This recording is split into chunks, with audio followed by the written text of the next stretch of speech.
HPD raided another illegal game room last night, this one across from Kalihi-Uka Elementary School.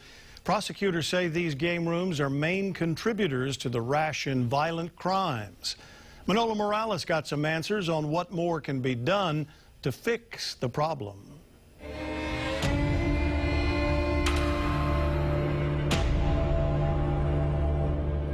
A resident sent us videos officers from HPD's gambling detail confiscated gambling machines and devices in Kalihi.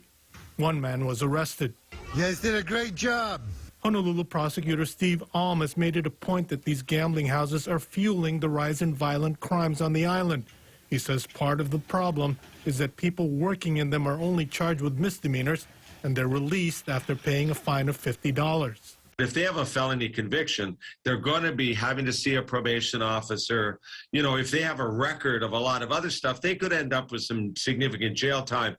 Alm is hoping that a bill at the state legislature will change the law so those arrested at these places are charged with a felony.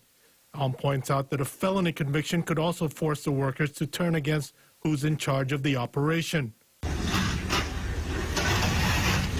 Alm says those who are gambling in these places are not arrested. Obviously, if they weren't going, we wouldn't have game rooms, but you know, it's the kind of thing that I just don't think people would think this is a good use of resources.